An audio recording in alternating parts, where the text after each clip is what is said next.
మొన్న last 3 classes నుంచి మనము Jim Carrey method of manifestation లో కానీ లేదంటే మన ప్రీవియస్ క్లాసెస్ లో కానీ మనం చాలా సార్లు మేనిఫెస్టేషన్ రిలేటెడ్ మనం ఏం మాట్లాడుకున్నా కానీ మనం అందులో మనం అది మన సెకండ్ నేచర్ కావాలి, మన సెకండ్ నేచర్ కావాలి అనేసి అనుకున్నాం. అంటే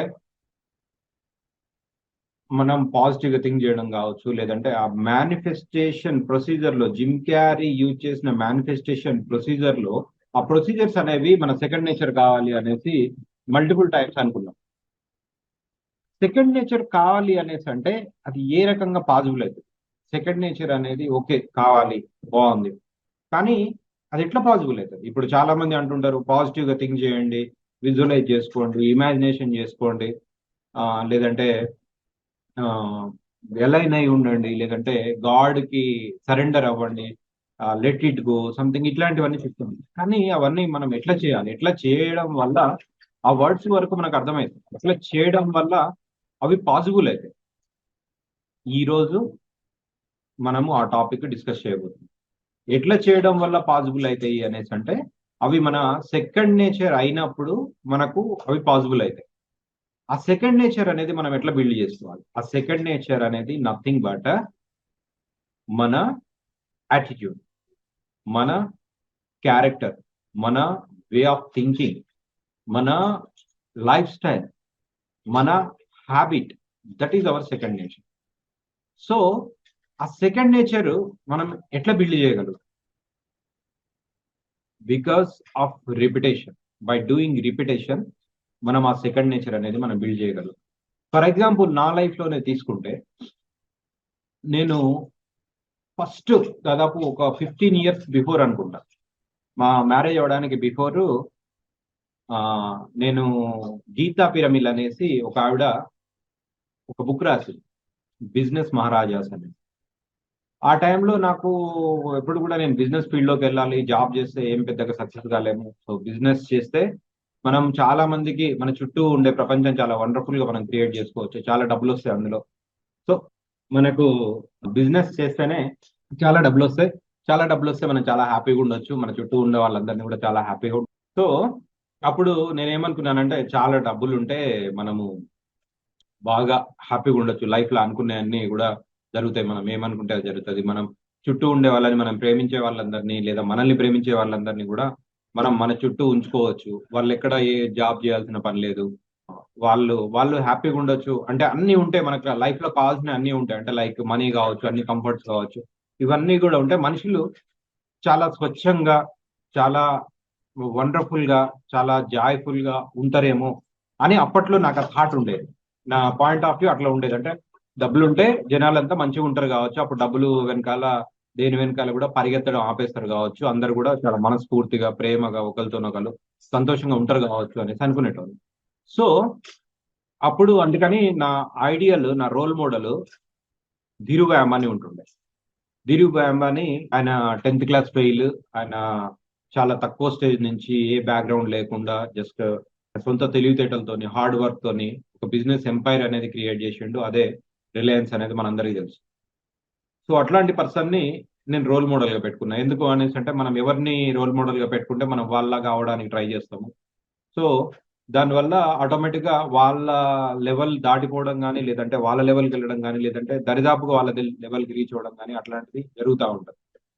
అది చరిత్ర మొత్తం కూడా అన్ని ఫీల్డ్లలో మనకు ప్రూవ్ చేసింది. సో అందుకని నేను ధీరుభాయ్ అంబానీ నేను రోల్ మోడల్ గా పెట్టుకున్నా. సో అందుకని ధీరుభాయ్ అంబానీకి సంబంధించి ఏ న్యూస్ వచ్చినా కానీ నేను చదివేటోని. చిన్న న్యూస్ ఏది వచ్చినా కానీ పేపర్లో కంపల్సరీ ఆయన, అంటే బిజినెస్, కొత్త కొత్త బిజినెస్ ఎట్లా స్టార్ట్ చేస్తున్నాడు, ఏ కొత్త బిజినెస్ వెంచర్స్ ఆయన క్రియేట్ చేసుకున్నాడు, అండ్ ఆయన వే ఆఫ్ థింకింగ్ ఎట్లా ఉంటది, ఆయన మంత్లీ ఇన్కమ్ ఎంత, ఇట్లాంటివన్నీ బాగా స్టడీ చేసేటోని. పేపర్లో చిన్న ఒక వర్డ్ దిరువ్యామ్ అని కనిపించిందంటే, రిలయన్స్ అని కనిపించిందంటే కంపల్సరీ ఆ ఇన్ఫర్మేషన్ నా దగ్గర ఉండాల్సింది. అట్లా ఉన్న టైంలో నాకు గీతా పిరమల్ అనేటామ ఈ ఒక బుక్ రాసింది, రీసెర్చ్ చేసి అనేసి ఒక న్యూస్ చదివింది. ఆ బుక్ పేరు బిజినెస్ మహారాజాస్.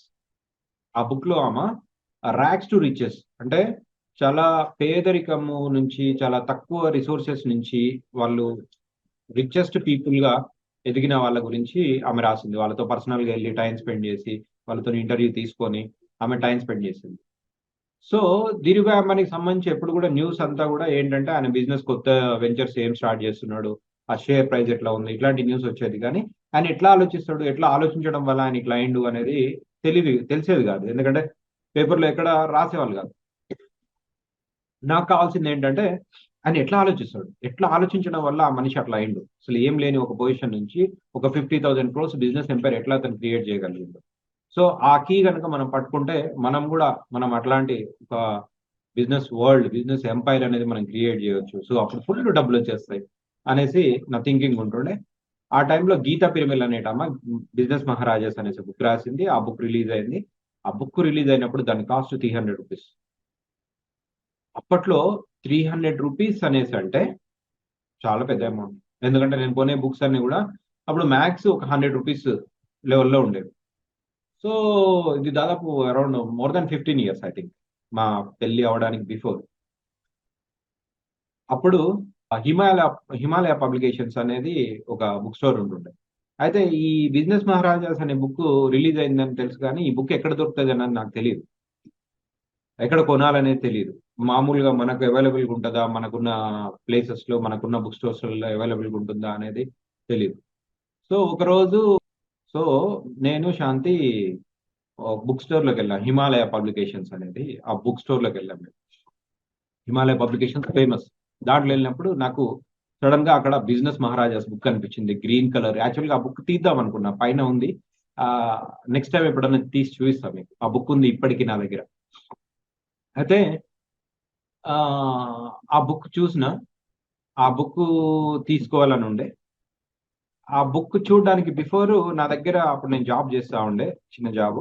సో నాకు వచ్చిన శాలరీ మొత్తం కూడా అప్పుడు ఖర్చు అయిపోయింది. ఆ నా దగ్గర డబ్బులు లేవు ఇంకా. నెక్స్ట్ మళ్ళీ వచ్చే వరకు ఇంకా 30 డేస్, శాలరీ వచ్చే వరకు 30 డేస్ వెయిట్ చేయాలి. 30 డేస్ వెయిట్ చేయాలి అనేసి అంటే 30 డేస్ లో ఈ బుక్ ఉంటుందో ఉండదో భయం. నా మనసంతా అటే ఉంది. అరే ఈ బుక్ కొంచెం ముందు నాకు తెలిసినా కానీ నేను మనీ కొంచెం పక్కన పెట్టుకునేటోని కదా అనేసి అనిపిస్తుండే. 300 రూపీస్ అప్పుడు పెద్ద అమౌంట్. సో నా మైండ్ మొత్తం ఆ బుక్ మీదనే తిరుగుతున్నప్పుడు శాంతి అబ్జర్వ్ చేసింది. అబ్జర్వ్ చేసి చూద్దాంలే అనేసి అనేది. మామూలుగా 20-30 రూపీస్ అట్లా అనేసి అంటే పెద్ద అమౌంట్ అయ్యేది కాదు. సంభవం ఏదో ఒక విధంగా అడ్జస్ట్ అయ్యా బుక్ తీసుకునేటోడు. కానీ 30 డేస్ లోపు మళ్ళీ శాలరీ వచ్చే లోపు ఈ బుక్ కనుక మిస్ అయితే అనేది నాకంటే లిటరల్లీ నిద్ర పట్టలేదు. ఆ బుక్ ఎట్లయినా నాకు కావాలి, నేను చదవాలి, అది నా గోల్. కానీ 300 రూపీస్ అనేసి అంటే అప్పట్లో బిగ్ అమౌంట్. సో ఆ అమౌంట్ నా దగ్గర లేవు. సంహవ్ ఒక 5 డే నెక్స్ట్ ఒక 2-3 డేస్ తర్వాత అనుకుంటా శాంతి తీసుకొచ్చి 300 రూపీస్ నాకు ఇచ్చింది. ఆ బుక్ నీకు చాలా ఇష్టం కదా, ఆ బుక్ తీసుకుందాం. డైరెక్ట్ ఇవ్వలేదు. ఆ మనం ఆ షాప్కి వెళ్దాం ఒకసారి అనేసి అంటే నేను బుక్స్ కొనేది ఉంది అనేసి అనింది. అంటే సరే అనేసి ఏమన్నా సబ్జెక్ట్ టెక్స్ట్ బుక్స్ ఏమో అనేసి ఇద్దరం వెళ్ళిన తర్వాత ఈ బుక్ తీసుకొని ఈ బుక్ తీసుకుందాం అంటే నా దగ్గర డబ్బులు లేవు, నెక్స్ట్ మళ్ళీ నేను వెయిట్ చేయాలి శాలరీ వచ్చేంత వరకు అంటే ఏం పర్లేదు తీసుకుందాం అనేసి అని నా దగ్గర ఉన్న డబ్బులు అనేసి తీసి 300 రూపీస్ నా చేతిలో పెట్టి, నాకు లిటర్లీ అంటే ఎట్లా అంటే ఆనందంతో ఏడ్చేస్తాం కదా, అట్లాంటి ఫీలింగ్ నాకు. నాకు చాలా చాలా సంతోషం అనిపించింది. ఆ బుక్ నేను వేరే ఏం ఆలోచించలే, ఇమీడియట్ గా ఫస్ట్ ఆ బుక్ తీసుకున్నాను. తీసుకున్నాక నేను అది వెంటనే కంటిన్యూస్ గా చదివేసిన. ఆ బుక్ అంటే ఇన్ని సంవత్సరాలు నా జర్నీలో ఆ బుక్ ఎందుకు సెకండరీ నేచర్ అనగానే ఆ బుక్ నాకు గుర్తొచ్చింది అనేసి అంటే ఆ బుక్ నేను పెట్టిన అమౌంట్ 300 రూపీస్. 300 రూపీస్ అనేది ఇప్పుడు నథింగ్ కావచ్చు. ఆ బుక్ అప్పట్లో 300 రూపీస్ అనేసి అంటే అది చాలా పెద్ద అమౌంట్. అంటే ఎవరికన్నా నేను 300 రూపీస్ పెట్టి ఆ బుక్ కొన్నా అనేసి నేను ఎవరికన్నా చెప్పుంటే నవ్వేటోళ్ళు కావచ్చు, పిచ్చోనువా బుక్ కి 300 ఏముంది అందులో అనేసి. అంటే మేబీ ఇంకా వేరే మనకు తెలిసిన ప్రపంచంలో వేరే సర్కిల్లో కొన్ని లాక్స్ ఆఫ్ రూపీస్ కూడా పెట్టి కొనే వాళ్ళు ఉంటారేమో. మనకు తెలిసిన మన చుట్టూ ఉండే సర్కిల్లో ఆ అమౌంట్ అప్పట్లో నేను పెట్టి కొనడం అనేది 100% అందరికి కూడా చాలా ఎక్స్ట్రీమ్ అది. అంటే నిజంగా వీడికి బ్రెయిన్ ఆఫ్ అయింది, ఒక బుక్ కు 300 రూపీస్ పెట్టడం ఏంటి అనేది అందరికీ అనిపించి ఉండేది. నాకు ఉంది ఆ ఫీలింగ్. అప్పట్లో నాకు 300 రూపీస్ బుక్ అనేసి అంటే నాకు ఉంది ఆ ఫీలింగ్. తర్వాత నెక్స్ట్ మళ్ళీ నేను ఒకసారి అంటే ఫాస్ట్ ఫార్వర్డ్ చేసుకొని నా లైఫ్‌లో నేను ఎట్లా జర్నీ చేసినా అనేసి నేను ఆలోచిస్తే, అంటే ఇప్పుడు వేరే వాళ్ళైతే మేబీ నేను బిజినెస్ చేసినా, లేకపోతే ఈ రియల్ ఎస్టేట్‌లో ఇన్వెస్ట్ చేసినా, లేకపోతే సంథింగ్ మా ఇంట్లోకి ఈ ఐటెమ్ తీసుకున్నా అని చెప్పగలిగేవాళ్ళేమో. నా ఆస్తి ఏంటంటే బుక్స్ కాబట్టి నేను బుక్స్ గురించే చెప్పగలను. ఈ అంటే ఈ టాపిక్ మీకు అర్థమయ్యే లాగా నేను బుక్స్ గురించి మాత్రమే చెప్పగలను. ఎందుకంటే అదే నాకు డైమండ్స్, అదే నాకు బంగారం, అదే నాకు ఎవ్రీథింగ్. సో, తర్వాత నేను అప్పుడు పెట్టిన 300 రూపీస్ దగ్గర నుంచి నా జర్నీ గనక నేను కొన్న కాస్ట్‌లియస్ట్ బుక్స్ అనేది నేను ఆలోచించుకుంటే, నేను రీసెంట్‌గా కొన్న బుక్ కాస్ట్ 50,000 రూపీస్. 50,000 రూపీస్. ఈ ఇన్ బిట్వీన్ నేను మళ్ళీ మధ్యలో నేను ఏం కొన్న బుక్ బుక్స్ సార్? ఇది ఏం book sir? Stock market related. Stock market related 50 days in day trading అని మైకేల్ జెన్కిన్స్. నేను దాని తర్వాత మళ్ళీ నెక్స్ట్ ఆ 300 రూపీస్ తర్వాత మళ్ళీ నేను రీకలెక్ట్ చేసుకుంటే నేను ఆహ్, పెట్టిన హైయెస్ట్ అమౌంట్ అనేసంటే 1400 రూపీస్ సంథింగ్. దానికి 1400 రూపీస్ అది సెకండ్ హ్యాండ్ బుక్. దానికి ఓకే. అది రీజనబుల్ నాకు. ఓకే అనిపించింది. అంటే కొంచెం అప్‌లిఫ్ట్ అయినాం. దాని తర్వాత మళ్ళీ నేను కొన్న బుక్స్ 2800 రూపీస్, తర్వాత 4000 రూపీస్, తర్వాత 5000 రూపీస్, తర్వాత 10,000 రూపీస్, తర్వాత 12,000 రూపీస్. ఒక్కొక్క స్టేజ్‌లో ఒక్కొక్క బుక్ నాకనిపిస్తున్నప్పుడు, ఆ బుక్ దాని వాల్యూ అంత అనేసి అన్నప్పుడు, దానికి అమౌంట్ నేను పెట్టడానికి ఎప్పుడు నేను ఆలోచించను. నాకు ఫస్ట్ టైమ్ ఆ 300 రూపీస్ పెట్టి నేను ఆ బుక్ కొన్నప్పుడు, అంటే నా డబ్బులు కాకపోయినా పక్కన వాళ్ళ డబ్బులైనా, మా ఆవిడ డబ్బులైనా గానీ, 300 రూపీస్ ఇది చాలా ఎక్కువ. 300 రూపీస్ అనేసి నేను అనుకున్నప్పుడు, అది నాకు బిగ్ అమౌంట్ లాగా అనిపించింది. తర్వాత 1200 రూపీస్ అనేసి అన్నప్పుడు, బుక్ 1200 ఓకే. సరే పెట్టేద్దాం. అంటే అప్పటికి కూడా నాకు 1200 అనేది నాకెక్కువ అనేసి అనిపించింది. దాని తర్వాత ఇది 2800, 3000, 4000 సంథింగ్ ఇట్లా ఒక్కొక్క స్టేజ్ నేను పోతా ఉంటే, ప్రతిసారి కొంచెం ఆ నెక్స్ట్ హర్డిల్ ఏమైతే ఉంటదో, నెక్స్ట్ పారామీటర్ ఏమైతే ఉంటదో, దీనికన్నా నెక్స్ట్ హై ఏమైతే ఉంటదో, ఆ టయానికి అవి నాకు పెద్దగనిపించినాయి. పెద్దగనిపించినాయి. బట్ లేదు ఇది నాకు కావాలి ఎట్లైనా. సో నేను తీసేసుకున్నా. ఎందుకంటే ఒక్కొక్కరి లైఫ్‌లో ఇది అంటే ఒక్కొక్క పర్సన్ వాళ్ళ లైఫ్‌కి అడాప్ట్ చేసుకుంటే ఇప్పుడు లేడీస్ అంటే మేబీ మీకు బంగారం గావచ్చు, లేదంటే పట్టు చీరలు గావచ్చు. జెంట్స్ అంటే మేబీ కార్‌లు గావచ్చు, ప్రాపర్టీస్ గావచ్చు, బంగ్లాస్ గావచ్చు. సంథింగ్ ఇవి ఎట్లైనా ఇది కొనాలి, ఇది నాకు కావాలి, ఇది నాది అనేసి అనుకుంటే వాళ్ళు ఎంతైనా ఎఫర్ట్ చేస్తారు. ఎఫర్ట్ చేసినప్పుడు కొంచెం ఎక్కువ మనం పెడుతున్నాము అనేసి అనుకున్నా గానీ, ఓకే. ఎక్కువ పెడితే పెట్టినాం. మనకిది సంతోషంగా ఉంటది గదా! పెట్టేద్దాం అనేసి ఆ వస్తువులు, ఆ థింగ్స్ మనం మన సొంతం జేసుకుంటాం. ఆ సొంతం జేసుకునే ప్రాసెస్‌లో మనకు కనిపించే ఆ నెక్స్ట్ హై లెవెల్ టార్గెట్ ఏమైతే ఉంటదో, మనకెక్కువ అనిపించేది ఏమైతే ఉంటదో, అది ఒక పీరియడ్ ఆఫ్ టైమ్ తర్వాత మనకది చాలా తక్కువ అనిపిస్తది. అంటే 300 రూపీస్ ఫస్ట్ నాకు చాలా ఎక్కువ అనిపించింది. తర్వాత 300 కాదులే 1000 రూపీస్ బుక్ కొన్నప్పుడు 300 రూపీస్ నాకు చీప్ అనిపిస్తది. తక్కువ అనిపిస్తది. నెక్స్ట్ 4000 బుక్ నేను కొన్నప్పుడు 1000 రూపీస్‌ది నాకు చీప్ అనిపిస్తది. నేను నెక్స్ట్ 10,000 బుక్ నేను కొన్నప్పుడు 4,000ది నాకు చీప్ అనిపిస్తది. ఓకే. 4,000 గదా! 50,000 బుక్ నేను కొన్నప్పుడు నాకివన్నీ చీప్ అనిపిస్తది. 300 రూపీస్‌ది డెడ్ చీప్ అనిపిస్తది నాకు. ఆలోచిస్తానా? ఆ టైంలో నాకు ఇది 300కో, 1000 రూపీస్‌కో, 4000 రూపీస్‌కో ఓ బుక్ ఇప్పుడు నాకు కనిపించింది అనుకోండి. ఆలోచిస్తానా? సమస్య లేదు ఆలోచించను. ఇది చాలా డెడ్ చీప్‌లో పడ్డది తీసేసుకోవాల్సిందే అనేసి తీసేసుకుంటాను. అది ఎక్కడి నుంచొచ్చింది అంటే డే 1 నాకది లేదు. డే 1 ఒకవేళ 50,000 రూపీస్ బుక్కు నేను అనేసంటే, నేను ఆలోచించేటోడిని గావచ్చు. బాప్రే! అసలింకా అంటే ఎంత టైము మనం వర్క్ చేస్తే మనకంత అమౌంట్ అనేది ఒస్తది. ఎప్పుడు మనం ఆ బుక్ మనం కొనగలుగుతాం. మనం ఓన్ జేసుకోగలుగుతాం అనేసి ఆలోచించేటోడిని. మేబీ అంటే వేరే వాళ్ళ విషయంలోనైతే ఒక ప్రాపర్టీ గావచ్చు, కార్ గావచ్చు. అంటే రోల్స్ రాయ్స్ కార్ గావచ్చు.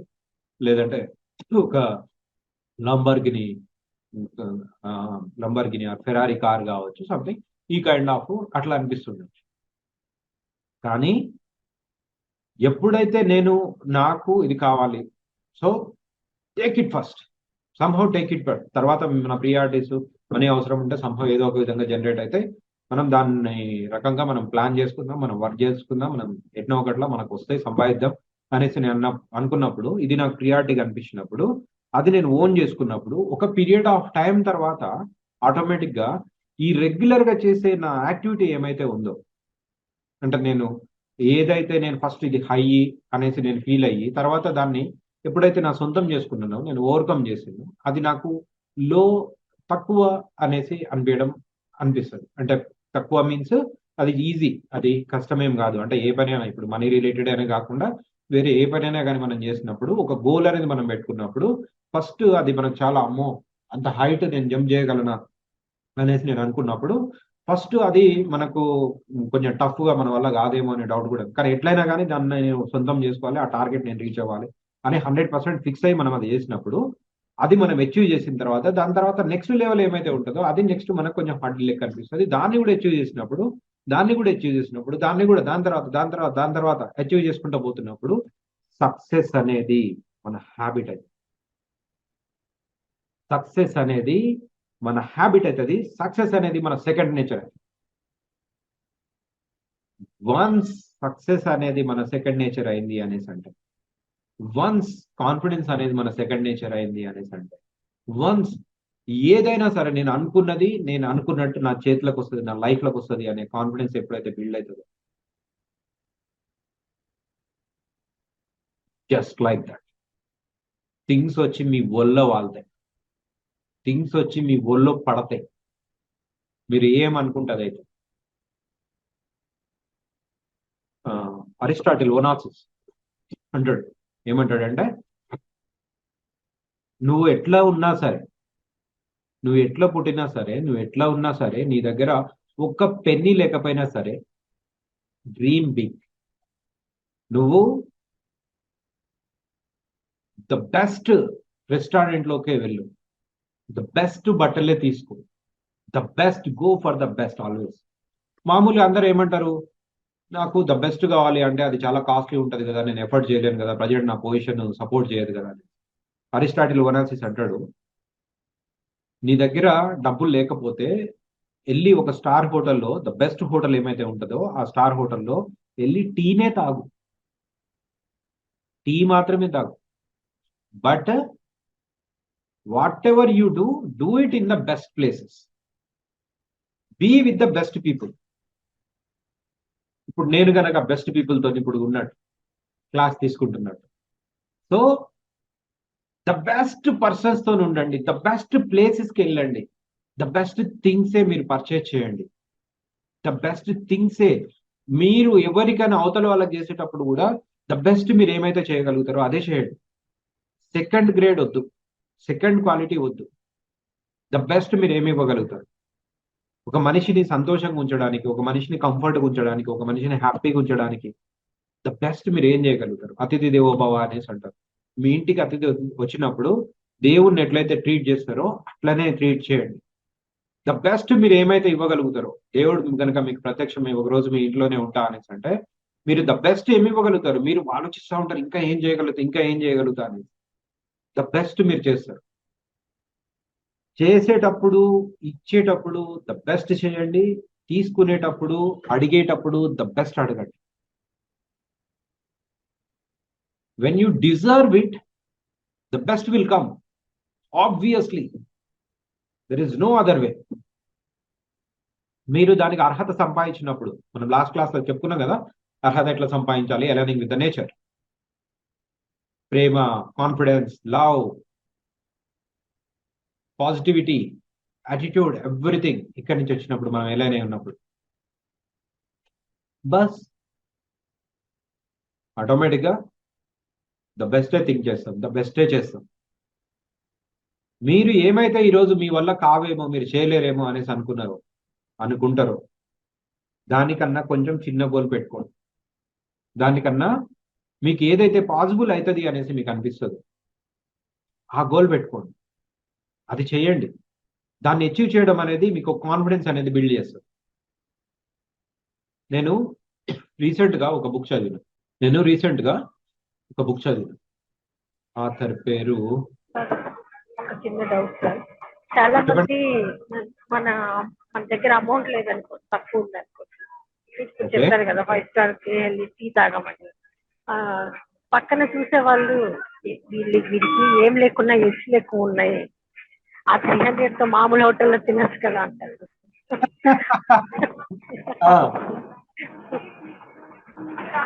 అది హాయ్. ఓకే.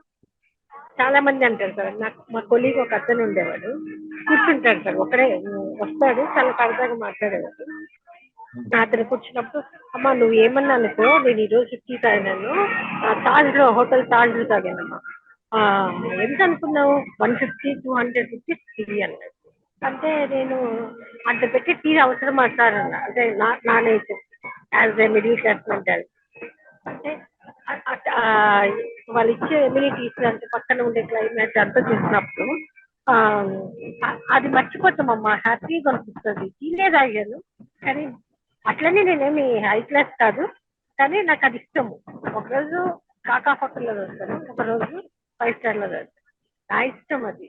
నన్ను ఎవరు క్వశ్చన్ ఎస్, గుడ్. నవ్వుకునేదాన్ని సార్. ఇప్పుడు మీరు చెప్తుంటే ఆ, ఈజ్ రైట్. బికాస్ యాక్చువల్గా ఇక్కడ ఒక ఇంపార్టెంట్ థింగ్ ఏంటి అనేసి అంటే, అది మనం మన కోసం చేస్తున్నామా, ప్రపంచం కోసం చేస్తున్నామా? ప్రపంచం ఏమన్నా అనుకునివ్వండి కాదు. అంటే మనకు అబ్బా వీడికి ఏమంటారు, ఉట్టికి ఎగరలేనమ్మా ఆకాశానికి ఎక్కువ పెట్టిందంట ఏదో అంటారు. ఎగరలేనాము పాకాడు. ఎగురుతా అన్నదంట.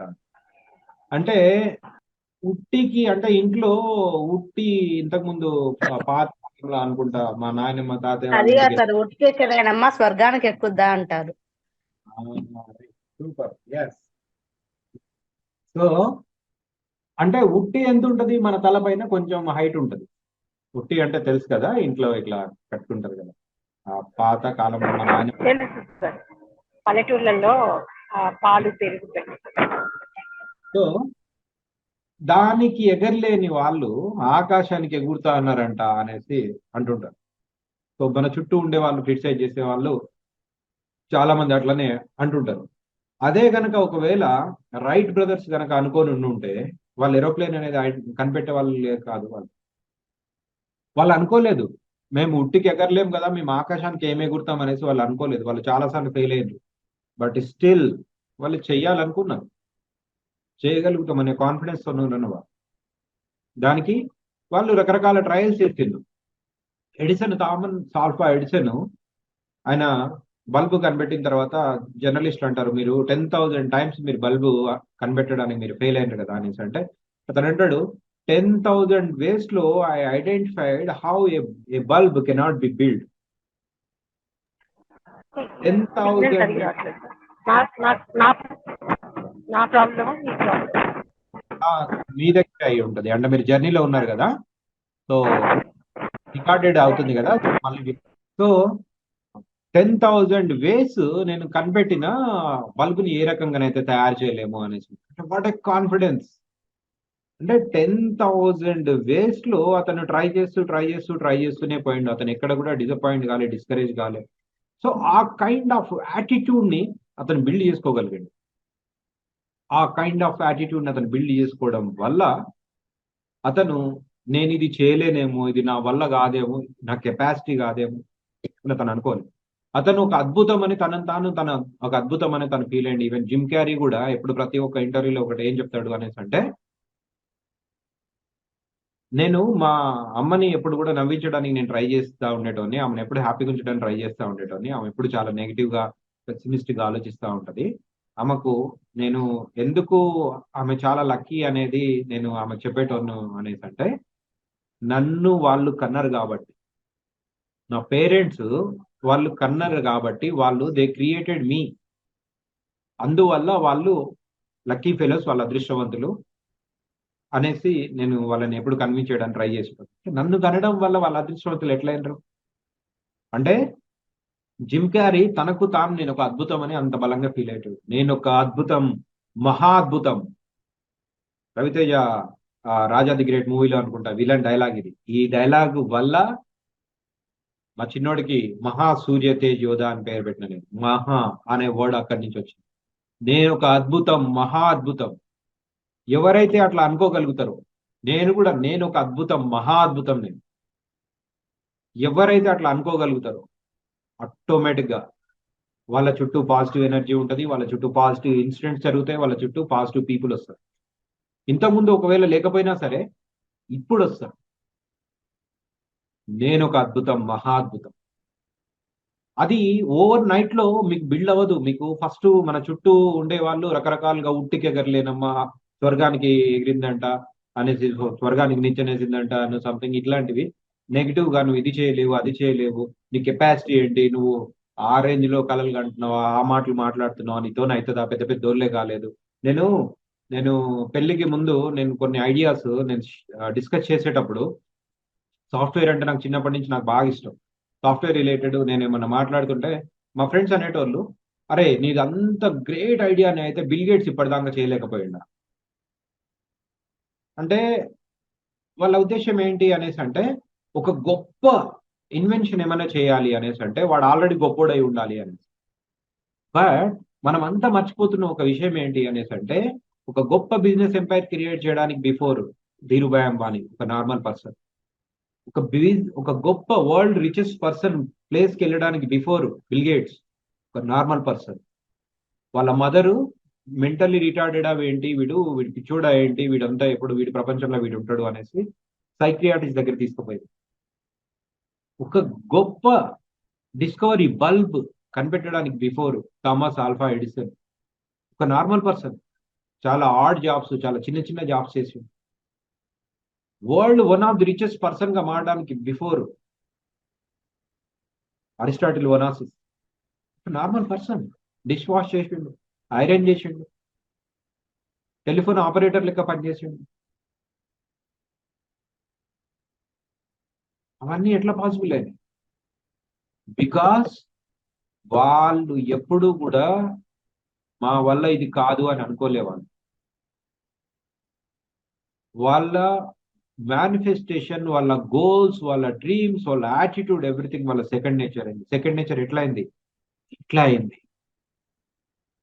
వాళ్ళు ఫస్ట్ ఒక చిన్న టార్గెట్, ఒక 300 రూపీస్ బుక్ నా టార్గెట్, నేను కొన్నా, నా ఓన్ అయింది. ఒక 1000 రూపీస్ బుక్ నా టార్గెట్, నేను కొన్నా, నా ఓన్ అయింది. ఒక 4000 బుక్, 4000 రూపీస్ బుక్ నాకు కావాలనుకున్నా, వచ్చింది. ఒక 10,000 రూపీస్, ఒక 12,000 రూపీస్, 50,000 రూపీస్. ఇది ఎంత బలంగా పనిచేస్తుంది అంటే నేచర్, మీరు ఆ క్యారెక్టర్ కనుక మీరు బిల్డ్ చేసుకుంటే నేచర్ ఎంత బలంగా పనిచేస్తుంది అంటే, ఇప్పుడే మీకు ఒక అద్భుతం చూపిస్తా. ఈ బుక్ ఇందులో అయిపోయిందా? అమెజాన్ డాట్ ఇన్ లో 50,000 ఎగిరిపోయిందండి బుక్. స్క్రీన్ కనిపిస్తుందా మీకు? కనిపిస్తుంది. 50,000 రూపీస్ వెళ్ళిపోయిందండి. నేను చూపిద్దాం అనుకున్నా మీకు. ప్రజెంట్ $250 కి Amazon.com లో అవైలబుల్ గా ఉంది ఇది, ఈ బుక్. ఇది Amazon.in లో అంటే మన దగ్గర 50,000 రూపీస్ ఉంటుండే. ఐ థింక్ ఎవరో కొనేసిండ్రు అనుకుంటా. లేదు అసలు ఆయన బుక్స్ ఏవి లేవు ప్రజెంట్ మన దగ్గర. ఆల్ సోల్డ్, అన్ని అయిపోయినాయండి.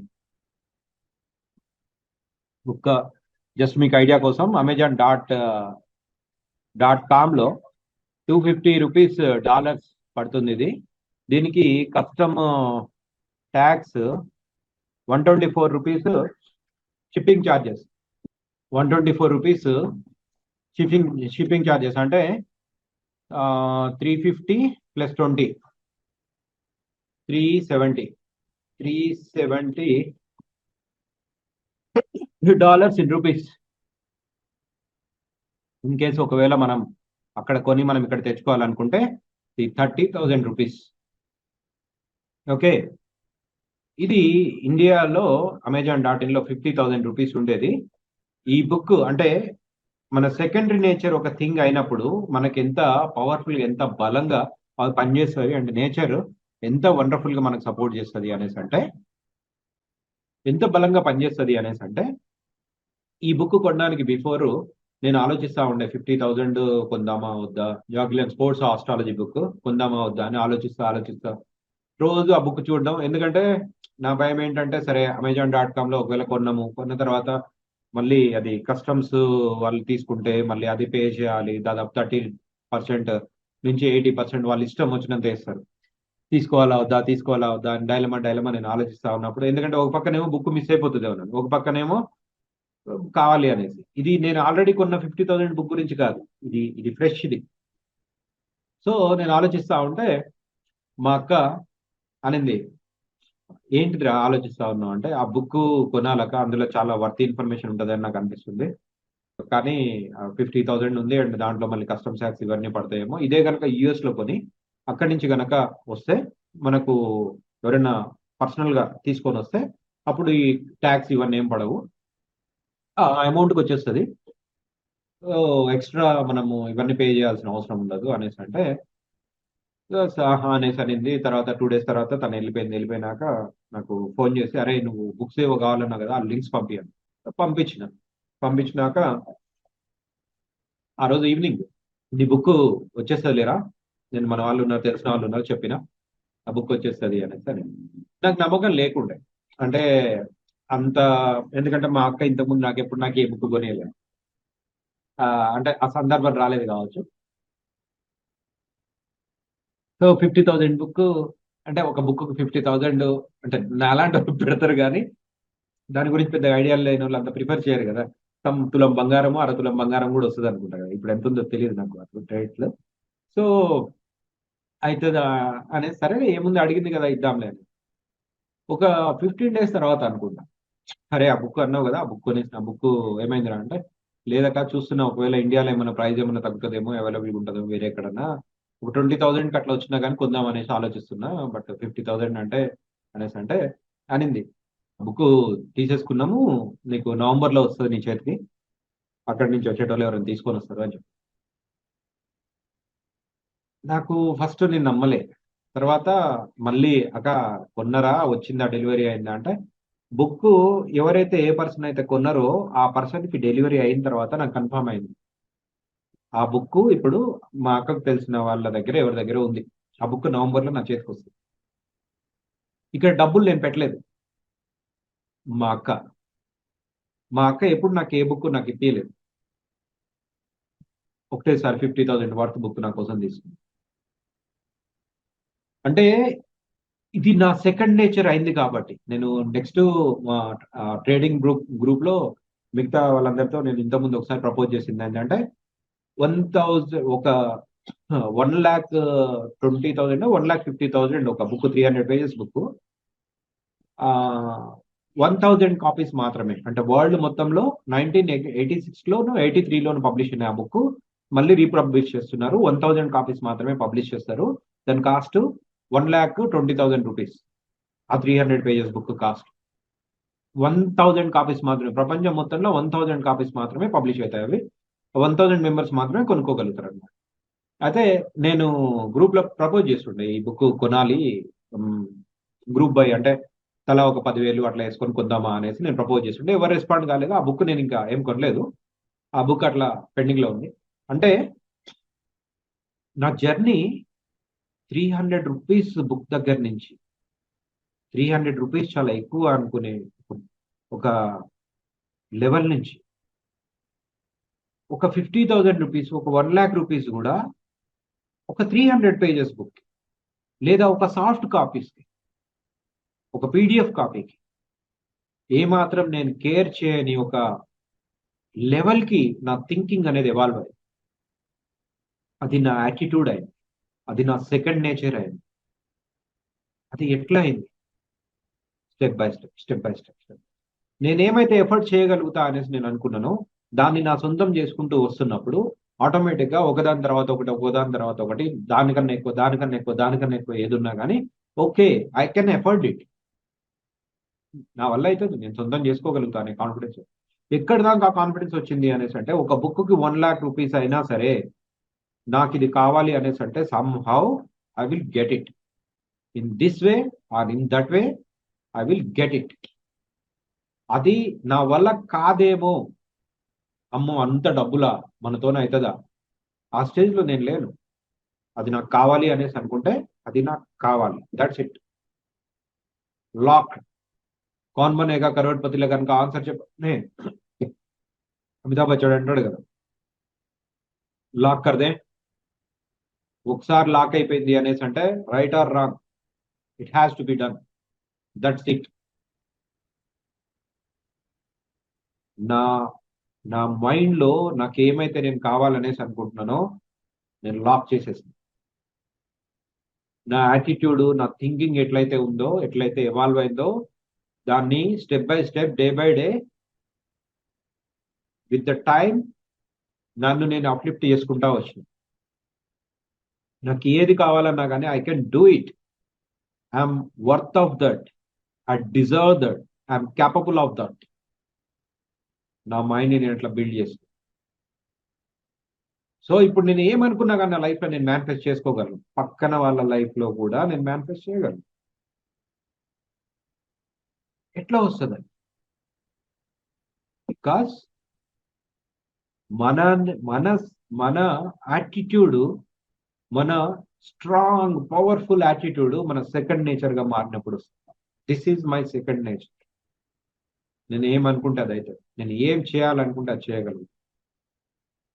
నేను అనుకోవడమే ఆలస్యం. నేను అనుకున్నా అంటే డామ్ షూర్ ఇట్స్ మైన్. అది నా సొంతం అంతే. ఇది ఎట్లా పాసిబుల్? అది ఇట్లనే పాసిబుల్. మీకు ఏమైతే మీరు కావాలనుకుంటారో, మీరు ఫస్ట్ ఒక చిన్న గోల్, దాని తర్వాత ఇంకొక దానికన్నా కొంచెం పెద్ద గోల్, తర్వాత దానికన్నా కొంచెం పెద్ద గోల్. మీకు confidence day by day increase అవుతుంది. మీరు చేయగలుగుతారు, మీరు క్యాపబుల్ అని మీకు అర్థమవుతుంది. Then it's happen just like that. Because మన సబ్ కాన్షియస్ లో ఏమైతే మనము ప్లాన్ చేయగలుగుతామో సక్సెస్ఫుల్ గా, అది మన లైఫ్ లో జరిగి తీరుతుంది అని మనకు తెలుసు. నేను రీసెంట్ గా ఒక బుక్ చదువుతున్నప్పుడు, ఆ బుక్ లో బుక్ ఆథర్ పేరు తోషియో ఫుకామి. తోషియో ఫుకామి ఒక జపనీస్ ఆథర్. తోషియో ఫుకామి రాసిన the purification of the soul అనే ఒక బుక్ లో నేను చదువుతున్నప్పుడు ఒక వర్డ్ వస్తుంది, సటోరి. సటోరి నాకు ఎందుకో తెలీదు, ఆ వర్డ్ నన్ను బాగా అట్రాక్ట్ చేసింది, జపనీస్ వర్డ్. వెంటనే సటోరి అంటే మీనింగ్ ఏంటి అని ఆన్లైన్లో చూసాను. సటోరి అంటే మీనింగ్ సడన్ ఎన్లైటన్మెంట్. సటోరి అంటే మీనింగ్ సడన్ ఎన్లైటన్మెంట్. నా లైఫ్లో జరిగిందేమో అనిపిస్తుంది నాకు. ఆ సడన్ ఎన్లైటన్మెంట్ అనేది నాకు జరిగిందేమో అనిపిస్తుంది. అందుకనే నా లైఫ్ ట్రాక్, నా పాత్, ఎవ్రీథింగ్ అన్ని చేంజ్ అవుతూ పోయినాయి అనేసి అనిపిస్తుంది. నా ప్రియారిటీస్ మారినాయి అనేసి అనిపిస్తుంది. సో నేనేమనుకున్నానంటే, ఆ వర్డ్ చూడగానే, జపనీస్ వర్డ్ కదా, సో అవైలబుల్గా ఉంటుంది, దీని మీద ఒక వెబ్సైట్ లాంచ్ చేద్దాము, satori.com అని. నా జర్నీ ఎట్లయితే ఉందో, నేను ఎట్లయితే ఎవాల్వ్ అయినో, నా థింకింగ్ అన్ని ఎట్లయితే మారినాయో, ఇది మొత్తం నేను అందులో, నా లైఫ్ అందులో పెడదాము. సో అట్లా ఎవరన్నా జర్నీ చేయాలనుకునే వాళ్ళకి యూజ్ అవుతుంది. వాళ్ళు వాళ్ళ లైఫ్ ని బెస్ట్ గా తయారు చేసుకోగలుగుతారు. వాళ్ళు దేవుడికి దగ్గర అవుతారు. వాళ్ళ లోపల డివినిటీ అనేది జనరేట్ అవుతుంది, పెరుగుతుంది అనేసి అనుకున్నాను. సో అందుకని ఆ వెబ్సైట్ నేమ్ అవైలబుల్ ఉందా అనేసి చూస్తే, ఆ వెబ్సైట్ నేమ్ అవైలబుల్ గా లేదు. లేకపోయే వరకు అరే వెబ్సైట్ అంటే ఇప్పుడు ఎవరు తీసుకొని ఉంటారు అనుకుంటే, అది వేరే సైట్ కి రీడైరెక్ట్ అవుతుంది. ఆ సటోరి అంటే మీనింగ్ ఏమో సడన్ ఎన్లైటన్మెంట్, ఆ వెబ్సైట్ పోయేదేమో సమ్ టెక్నికల్ ఆర్టిఫిషియల్ ఇంటెలిజెన్స్ సంబంధించి, ఏదో టూల్స్ కి సంబంధించి అట్లాంటి వెబ్సైట్ కి డైవర్ట్ అవుతుంది. నాకు అర్థం కాలేదు, ఏంటి అసలు సటోరి అనే నేమ్ కి వీడు ఇదెందుకు పెట్టుకున్నాడు అనేసి. తర్వాత నాకు డౌట్ వచ్చి దాన్ని archive.org అని ఒక వెబ్సైట్ ఉంది, దాంట్లో వెళ్ళి వెతికిన నేను. దాంట్లో ఏంటంటే కొన్ని సంవత్సరాల క్రితం, ఇప్పుడు అవైలబుల్ గా లేని వెబ్సైట్స్ ఎట్లా ఉంటుండే అవి, ఆ మొత్తం స్క్రీన్ షాట్స్ తీసి పెడతాను. దాంట్లో వెళ్ళి ఓ 10 ఏళ్ల క్రితం ఈ వెబ్సైట్ ఈ నేమ్తో ఏముండే అని చూస్తే, ఏమైతే నేను వెతుకుతా ఉన్నాను, అంటే ఏమైతే నేను ఊహిస్తా ఉన్నాను, సడన్ ఎన్లైటన్మెంట్ రిలేటెడ్, ఏమైతే ఆ వర్డ్ రిలేటెడ్ ఏమైతే మీనింగ్ ఉంటుందో, ఆ రిలేటెడ్, ఆ కాన్సెప్ట్ రిలేటెడ్ ఆ వెబ్సైట్ ఉంది. ఆ వెబ్సైట్ లో ఒక లింక్ ఉంది, సైకిక్ టెక్నిక్ అనేసి. ఆ సైకిక్ టెక్నిక్ అంటే నాకు అదేంటో ఇంట్రెస్టింగ్ అనిపించింది. అరే మనం ఏదైనా కొత్తది ఇందులో నేర్చుకోవచ్చేమో అనేసి దాని మీద క్లిక్ చేస్తే, అది ఇంకొక వెబ్సైట్ కి డైవర్ట్ అయింది. దాంట్లో ఆ వెబ్సైట్ లో మాట్లాడేది ఏంటి అనేసి అంటే సైకిక్ టెక్నిక్. సైకిక్ టెక్నిక్ అనేది ఆ డాక్టర్ పేరు నాకు గుర్తు రావట్లేదు, కనిపెట్టిన పర్సన్ ఏంటంటే అతను లైఫ్ టైం రీసెర్చ్ లో అతను ఐడెంటిఫై చేసిన ఒక విషయం ఏంటి అనేది అంటే మన సబ్ కాన్షియస్ లో ఏమైతే ఇంప్లాంట్ చేయబడదో అది ఎప్పటికీ మేనిఫెస్ట్ అవ్వదు. సో అందుకనే జనాలు ఎన్ని అఫర్మేషన్ చెప్పినా, లేదంటే ఎంత పాజిటివ్ థింక్ చేసినా, లేదంటే ఎన్ని పూజలు, వ్రతాలు, దేవుని ముక్కులు, ముడుపులు ఇన్ని చేసినా కొన్ని ఎందుకు రియలైజ్ కావు అనేసి అంటే వాళ్ళ సబ్ కాన్షియస్ లో అవి సక్సెస్ఫుల్ గా ఇంప్లాంట్ చేయబడవు. ఇంప్లాంట్ ఎందుకు చేయబడవు అనేసి అంటే లైక్ ఇప్పుడు ఉట్టికి ఎగరలేనమ్మా స్వర్గానికి నిచ్చెనేసిందా, స్వర్గానికి ఎగురుతుందా అనేసి ఎవరన్నా అన్నప్పుడు మన మైండ్ లో ఎక్కడో మనం ఆ ఉట్టి వైపు కూడా మనం ఎగరలేము అనేసి మన సబ్ కాన్షియస్ లో ఉన్నప్పుడు మనం ఎట్టి పరిస్థితుల్లో స్వర్గానికి నిచ్చెనలు మనం వేయలేము, ఇంపాసిబుల్, మనం ఫెయిల్ అయిపోతాం. కానీ అది మనం చేయగలుగుతాం అనే కాన్ఫిడెన్స్ కనుక మనకు ఉన్నప్పుడు మన సబ్ కాన్షియస్ లో మనం దాన్ని సక్సెస్ఫుల్ గా ఇంప్లాంట్ చేయగలిగినప్పుడు 100% అది మేనిఫెస్ట్ అయితే తీరుతుంది. సో ఈ సబ్ కాన్షియస్ లో ఇంప్లాంట్ చేయడం అనేసి అంటే మళ్ళీ మనకు ఏదైనా కానీ మన కర్మ ప్రకారం జరుగుతుంది కదా. మరి అట్లాంటప్పుడు ఈ సబ్ కాన్షియస్ లో ఇంప్లాంట్ చేసినప్పుడు అంటే ఒక సైంటిఫిక్ వేలో ఒక అఫర్మేషన్ ద్వారానో ఇంకేమైనా టెక్నిక్ ద్వారానో ఇంప్లాంట్ చేసినప్పుడు మరి కర్మ అనేది అప్పుడు రాంగ్ అవుతుంది కదా అనేసి అనిపించవచ్చు. మన subconscious memory is nothing but that carries our karma. Our subconscious, అందరూ సబ్ కాన్షియస్ అని చెప్తా ఉంటారు కదా. What is that subconscious? That is nothing but your soul memory. That subconscious is nothing but your soul memory. నాకు ఇది తెలుసుకోవడానికి ఒక జీవితం పట్టింది, ఎన్నో సంవత్సరాలు పట్టింది. What is subconscious, what is subconscious? నేను అనుకునేటువంటి బ్రెయిన్ లో ఏదో ఒక పార్ట్ లో అక్కడ ఉంటుంది subconscious, subconscious id Freud theory ప్రకారము బ్రెయిన్ లో ఎక్కడో ఒక పార్ట్ లో సబ్ కాన్షియస్ అనేది ఉంటుంది అని. సో ఎంతసేపటికి నా థింకింగ్ ఎట్లా ఉండేది అంటే మన బ్రెయిన్ ని ఎట్లయితే మనం ట్యూన్ చేస్తా ఉంటే, ఎట్లయితే మాడిఫై చేస్తా ఉంటే, ఎట్లాంటి డిఫరెంట్ టెక్నిక్స్ ద్వారా మన బ్రెయిన్ ని కనుక మనం అడాప్ట్ చేస్తా ఉంటే ఆటోమేటిక్ గా మన లైఫ్ ఎవ్రీథింగ్ కనుక మారుతాయి అనేసి నాకు ఒక మిస్కాన్సెప్షన్ ఉండే. బట్ సబ్ కాన్షియస్ మన బ్రెయిన్ లోనే లేదే. మరి ఎక్కడుంది సబ్ కాన్షియస్? మన బాడీ మొత్తం, మన బాడీలో ఉన్న ప్రతి ఒక్క ఈ కణం కూడా, ఈ ఒక్క సెల్ కూడా మెమరీ ఉంటుంది దీనికి. ఇది ఒక ఇండిపెండెంట్ ఎంటిటీ, దానికి అది స్వతంత్రంగా బ్రతికే ఒక జీవి లాంటిది అది. ఈ బాడీ మొత్తంలో ఈ సబ్ కాన్షియస్ అనేది ఉంది. సో ఈ బాడీ మొత్తంలో నేను ఆలోచించేది మొత్తం ఎఫెక్ట్ చూపిస్తూ ఉంటుంది. నా ఎమోషన్స్, నా సంతోషం, నా బాధ, నా కోపం, నా ఆనందం, నా ఎక్సైట్మెంట్, నా యాంగ్జైటీ, నా హ్యాపీనెస్, నా జాయ్ఫుల్నెస్, నా చీర్ఫుల్నెస్, ఎవ్రీథింగ్ నా బాడీ మొత్తంలో ఎఫెక్ట్ చూపిస్తూ ఉంది. బికాస్ నా బాడీ మొత్తంలో కూడా నా సబ్ కాన్షియస్ మెమరీ అనేది ఉంది.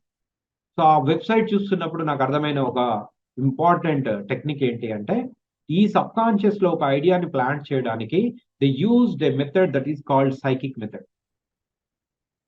ఆ సైకిక్ మెథడ్ లో ఒక పర్సన్ ని, ఇద్దరు పర్సన్స్ ఉంటారు. ఒక పర్సన్ ఇట్లా చేయి పట్టుకొని ఒక్కొక్క క్వశ్చన్ అడుగుతా ఉంటారు.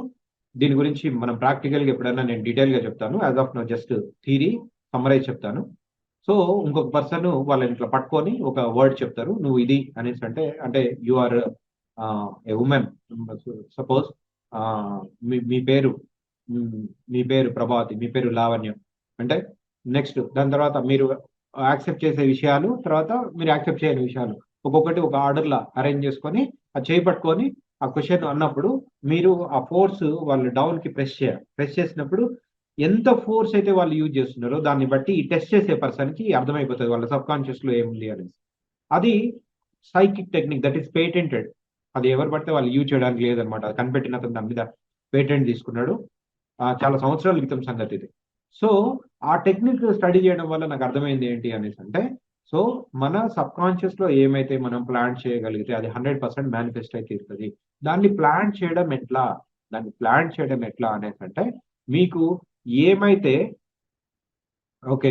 ఏమైతే ఆ మీ మీ మీకు కాన్ఫిడెన్స్ ఉంటుంది ఇది నేను చేయగలుగుతా అనేసి మీకు అనిపిస్తుందో, సో అది మీరు చేస్తూ పోయినప్పుడు మీ స్టెప్ బై స్టెప్ మీ కాన్ఫిడెన్స్ అనేది పెరిగి మీరు ఒక యాటిట్యూడ్కి వచ్చేస్తారు. ఏమి యాటిట్యూడ్కి వచ్చేస్తారు? నేను ఏమైనా చేయగలుగుతా, ఈ పని నేను చేయగలుగుతా అనే ఒక యాటిట్యూడ్కి వచ్చేస్తారు. ఆ యాటిట్యూడ్కి ఎప్పుడైతే వచ్చేస్తారో అది మీ సెకండ్ నేచర్ అవుతుంది. మీ సెకండ్ నేచర్ నథింగ్ బట్ అంటే మీ థింకింగ్ మార్చుకోవడం ద్వారా మన కర్మని కూడా మనం మార్చుకుంటున్నాం. మన కర్మ అంటే దట్ ఈజ్ రిలేటెడ్ టు మన పాస్ట్ లైఫ్, మన ప్రజెంట్ లైఫ్.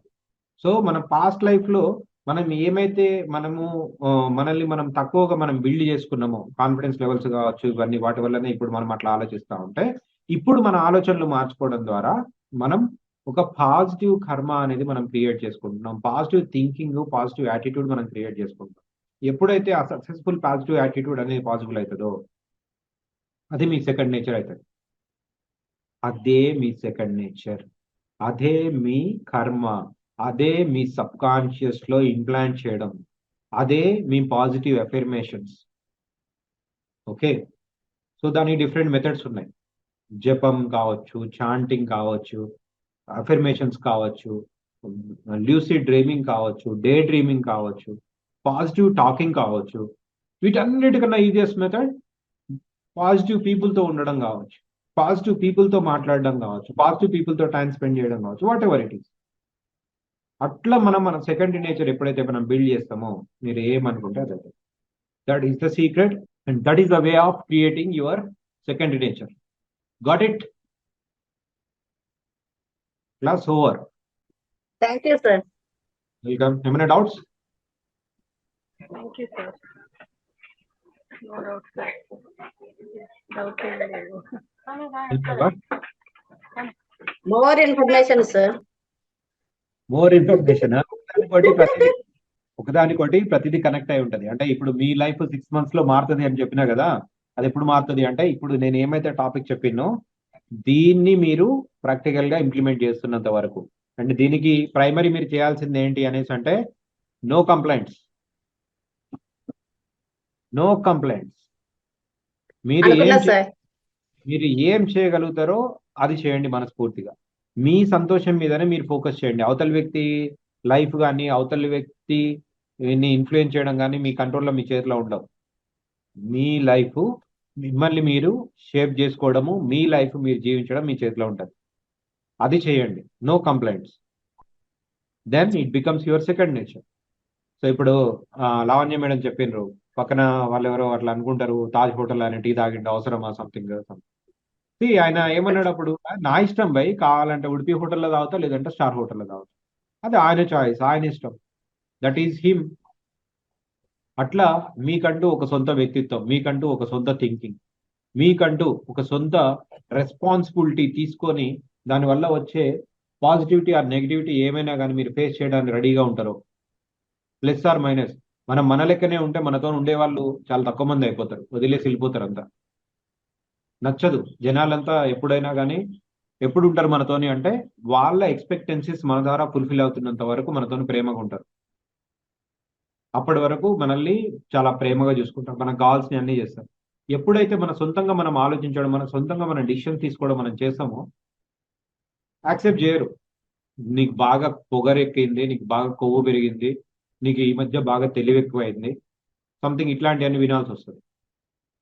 నువ్వు సరే నా మాట వినట్లేవు కదా, సరే ఈసారి నువ్వు నన్ను అడుగుతావు కదా, అప్పుడు చెప్తాను ఈ సంగతి, నేనేం ఇయ్యను పో, నేనేం చేయను పో, ఇట్లాంటివన్నీ వినాల్సి వస్తుంది. మీ రెస్పాన్సిబిలిటీ మీరు తీసుకున్నప్పుడు దానివల్ల వచ్చే నష్టం కానీ లాభం కానీ మీరే. కొంతమంది ఉండొచ్చు, కొంతమంది వెళ్ళిపోవచ్చు, కొంతమంది కొత్త వాళ్ళు రావచ్చు మీ లైఫ్లోకి. చేంజెస్ అనేవి వస్తాయి, కానీ ఆ చాయిస్ తీసుకోవడం అనేది ఇంపార్టెంట్. వన్స్ అది తీసుకుంటారా, లైఫ్ వెనక్కి తిరిగి చూసుకోవాల్సిన అవసరం ఉండదు. లైఫ్ ఎప్పుడు కూడా ఆటోమేటిక్గా ద బెస్ట్ అవుతుంది, బాగుంటుంది, చాలా బాగుంటుంది. నేను అది చేసిన, నేను అట్లా ఉన్నా. ఒక్కొక్కసారి నాకు డౌట్ అనిపించేది, నేను కరెక్ట్ కాదేమో, సరిగ్గా లేనేమో, అందరు కరెక్ట్గా ఉండేమో, ప్రపంచం అంతా చాలా బాగుందేమో, నేను ఒక్కరిని ఎదోనేమో ఈ ప్రపంచంలో అని. But now I'm very happy with my life. నా చుట్టూ ఉండే వాళ్ళు ప్రతి ఒక్కరి కంప్లైంట్స్ ఉన్నాయి, ఏవో ఒకటి, ఎప్పుడు ఏదో ఒకటి చెప్తూనే ఉంటారు. మనిషి ఏడవడానికి, మనిషి బాధపడడానికి ఏ ఒక రీజన్లు కనిపిస్తుంది, నాకు ఏం కనిపించవు. నాకు అప్పుడప్పుడు నేను డిస్టర్బ్ అవుతాను, బట్ విత్ ఇన్ 24 hours నేను దాన్ని సాల్వ్ చేసుకుంటాను, దాని నుంచి బయటకు వచ్చేస్తాను. ఇప్పుడు మీ మీద నాకు చాలా కంప్లైంట్స్ ఉండే, నాకు కోపం ఉంటుండే, ఎవరు చెప్పింది తినరు, చెప్పిన టయానికి చేయరు, వీళ్ళకేమో అన్ని పనులు ఉంటాయి, నాకు మాత్రం ఏం పనులు ఉండవా, నేను మాత్రం టైం చూసుకొని క్లాసులు తీసుకోవాలా అనేసి. కోపం వచ్చినప్పుడల్లా నాకు 2 రోజులే వద్దురా బై క్లాస్ అనుకునేటోళ్ళు. But recording okay, recorded. But తర్వాత మళ్ళీ 4 రోజులు కాగానే మళ్ళీ నేను మిమ్మల్ని వదిలిపెట్టి ఉండగలిగేటోనిగా. అరే లేదు, ఏదో ఒకటి క్లాస్ తీసుకోవాలి, ఏదో ఒకటి చెప్పాలి. ఎందుకంటే ఇప్పుడు మేబీ మీరు కెమెరాలు ఆన్ చేసుకోకుండా మీ మొహాలలో మీ పెదవుల మీద చిరునవ్వు వస్తుంది, చూసిండ్రా? నవ్వు వస్తుంది కదా, ఆ నవ్వు కోసం, ఆ సంతోషం కోసం. సో అందుకని నేను నా టైం స్పెండ్ చేయాలనేసి అనుకుంటున్నాను. అందుకని నేను టైం స్పెండ్ చేస్తాను. ఉంటాయి, నేను ఫ్లక్చువేట్ అయితేనే ఉంటా, నాకు కంప్లైంట్స్ ఉంటాయి. బట్ నేను అందులో ఉండను, అందులో ఆగిపోను. నేను వస్తా, మళ్ళీ వస్తా. నాకు అంటే అట్లాంటి సిచ్యువేషన్ రాకుండా మీరు చూసుకోగలిగితే, మీ యాటిట్యూడ్స్ మీరు చేంజ్ చేసుకొని మనం అంతా ఒక సింక్ అయ్యి మనం ట్రావెల్ చేస్తే అప్పుడు వస్తుంది మజా. అప్పుడు ఉంటుంది లైఫ్ బ్యూటిఫుల్గా, వండర్ఫుల్గా ఉంటుంది లైఫ్. ఇంకొకటి, మీరు రేపటి నుంచి మీరు డైలీ చేయాల్సిన టాస్క్ ఏంటి అనేసి అంటే, మీరు మార్నింగ్ లేవంగానే మీ పిల్లలకి లేదా మీ పార్ట్నర్కి మీరు గుడ్ మార్నింగ్, మామూలుగా గుడ్ మార్నింగ్ ఏదో చెప్తారు కదంట. So good morning, it's a beautiful day, it's a wonderful day, it's a prosperous day, and it's my day. It's a beautiful day, it's a wonderful day, it's a prosperous day, and it's my day. మీకు ఎవ్వరు కనిపించినా మీ ఇంట్లో వాళ్ళనే కాదు, ఎవరు చెప్పినా చెప్పండి, అవతల వాళ్ళు నవ్వుకోవచ్చు కాక, ఏంటిది గుడ్ మార్నింగ్ చెప్పమంటే ఇదంతా చెప్తా ఉన్నారు ఏంటి అనేసి. అది చెప్పడం వల్ల, ఆ వర్డ్స్ ప్రొనౌన్స్ చేయడం వల్ల they are nothing but affirmations.